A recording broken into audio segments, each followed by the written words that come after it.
আলোচিত ও সমালোচিত সাংবাদিক মুন্নী সাহা বিগত 2 দশক ধরে বাংলাদেশের টেলিভিশন সাংবাদিকতায় পরিচিত মুখ। নানা কারণে তিনি সমালোচনার শিকার হয়েছেন, প্রশংসিত হয়েছেন নানা অনুসন্ধানী প্রতিবেদন আর কর্মমুখর জীবনের জন্য। তবে দেশের মানুষ সবসময় তার ব্যক্তিগত জীবন নিয়ে কৌতূহলী ছিলেন। এর কারণও মুন্নী সাহা নিজে। সম্প্রতি মুন্নী সাহার ব্যক্তিগত ব্যাংক অ্যাকাউন্টে বেতনের বাইরে মিলেছে 134 কোটি টাকার লেনদেনের হিসাব। বিভিন্ন সময় 120 কোটি টাকা উত্তোলন করা হয়েছে। স্থগিত করা ব্যাংক অ্যাকাউন্টে এখনও অবশিষ্ট রয়েছে 14 কোটি টাকা। বাংলাদেশ ব্যাংকের অনুসন্ধানে এসব তথ্য উঠে এসেছে। এছাড়া জানা গেছে মুন্নী সাহা তার স্বামী কবির হোসেন তাপস এবং তাদের মালিকানাধীন MS প্রমোশনের হিসাবে এই অর্থ পেয়েছে বাংলাদেশ ফাইন্যান্সিয়াল ইন্টেলিজেন্স ইউনিট। এই খবর প্রকাশের পর থেকেই সামাজিক যোগাযোগ মাধ্যম ও বিভিন্ন অনলাইন প্ল্যাটফর্মে এই নিয়ে আলোচনার সমালোচনার ঝড় বইছে। আলোচনার কেন্দ্রবিন্দু মুন্নীর অ্যাকাউন্টে এই টাকা কোথা থেকে এসেছে, আর প্রতিবেদনে আসা তার স্বামী কবির হোসেন তাপস কে।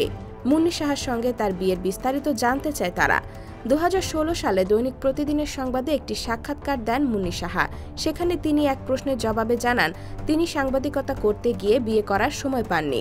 পারিবারিক চাপ ছিল, কিন্তু এখন তো বয়স হয়ে গেছে, তাই আর বিয়ে নিয়ে ভাবছি না। প্রতিবেদকের একটি প্রশ্ন ছিল, প্রেম হয়েছিল কখনো? ওই প্রশ্নের উত্তরে মুন্নী সাহা জানান, প্রেম ঠিক না, খুব ভালো বন্ধুত্ব। তাপসদা মানে কবির হোসেন তাপস ব্যবসায়ী। তাপসদা বিয়েও করেননি। আমরা দুজনেই একসঙ্গে বিয়ে করার সময় পাইনি। আমি বোধহয় প্রেমই করতে চেয়েছি, বিয়ে করতে চাইনি। বিয়ে করলে তো প্রেম থাকে না। ওই প্রতিবেদক আরও প্রশ্ন করেন, কখনো মনে হয় না বিয়ে করলেই ভালো হতো, সংসার ছেলে মেয়ে থাকতো? মুন্নী সাহার সাফ জবাব, না, মনে হয়নি। ATN বাংলা, ATN নিউজ, এরাই আমার বাচ্চা। আসলে একসঙ্গে অনেক কাজ করতে পারি না আমি। জানা গেছে মুন্নী সাহা ও তার স্বামী কবির হোসেন তাপস MS প্রমোশন নামে একটি ডিজিটাল বিজনেস প্রতিষ্ঠান পরিচালনা করেন। ব্যাংক নথি থেকে জানা গেছে প্রতিষ্ঠানটি বিশ্বের বিভিন্ন দেশ থেকে পণ্য আমদানি করে স্থানীয় বাজারে সরবরাহ করে থাকে। এছাড়া আরেকটি সূত্র জানিয়েছে, বাজারের বিভিন্ন পণ্যের ডিজিটাল মার্কেটিং করার পাশাপাশি ডিজিটাল প্ল্যাটফর্মগুলোতে তারা ব্যবসায়িক কাজ পরিচালনা করেন। তবে এই তথ্যের কোনো সঠিক সূত্র পাওয়া যায়নি। এদিকে মুন্নী সাহা ও কবির হোসেন তাপসের একাধিক ঘনিষ্ঠ সূত্র জানিয়েছেন তারা দীর্ঘদিন ধরে প্রেম করেছেন, আর অনেক দিন ধরে তারা একসঙ্গেও থাকছেন।